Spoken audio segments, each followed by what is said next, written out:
Panama Jack.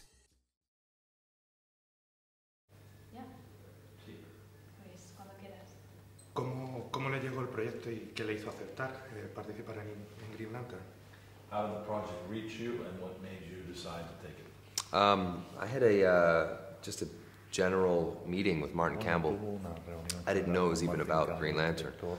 I was a fan of his work, and you know, in Hollywood you meet other filmmakers sometimes. It doesn't really, there's no necessarily, you know, nothing comes of it sometimes. You just meet, you know, because you like them.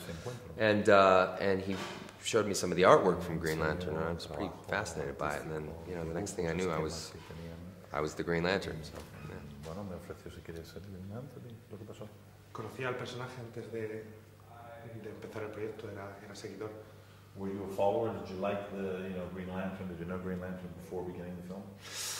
I didn't know much about it, actually. No, I knew the basic kind of story, but I didn't know the mythology and how complex it was. And I didn't know it was 70 years old.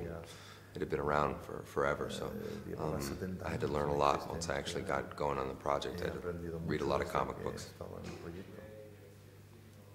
¿Qué es lo que ha sido más difícil de rodar para usted?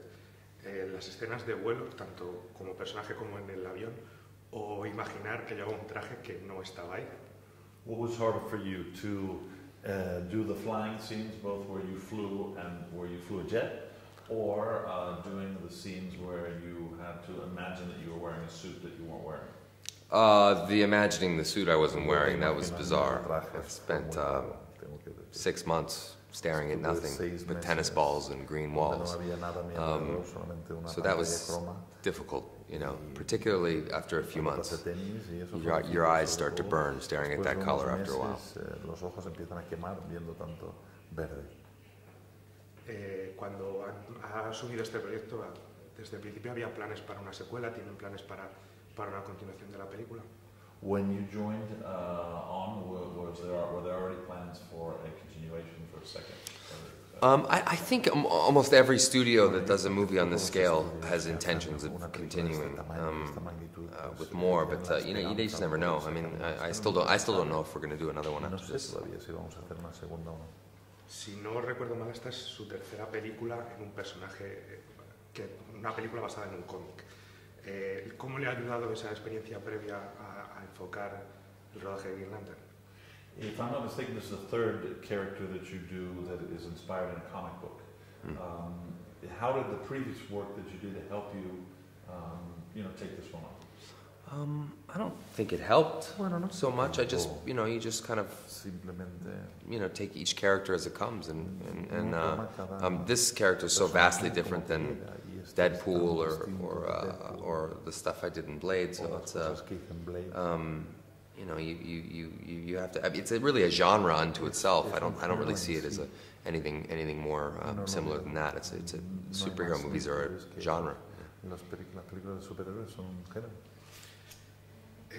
Hal Jordan no es el típico héroe que vemos en los personajes de DC, es un héroe por accidente casi, no busca una venganza, no tiene poderes de nacimiento. ¿Cómo acepta eso a la hora de elegir el personaje? ¿Lo tenía en mente para desarrollarlo o...? Hal Jordan is not your typical comic book hero. He didn't have superpowers he was born with. There was no vendetta where he wanted to get revenge or something. It just kind of fell in his lap. To what point did those aspects influence the way in which you developed the character?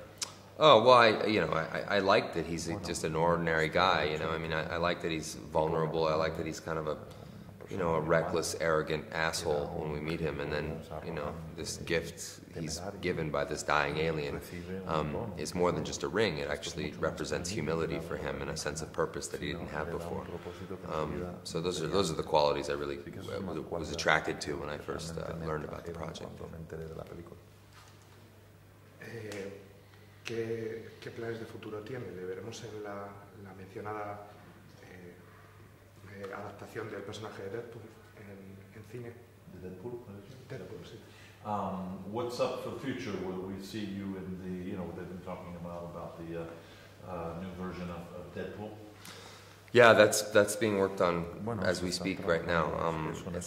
It's so different from a regular superhero movie. In fact, it's a deconstruction of a superhero movie. I mean, Deadpool knows he's in a comic book. Deadpool knows he's in a movie.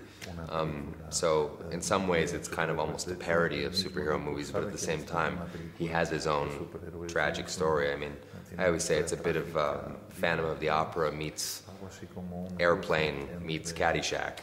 Yeah.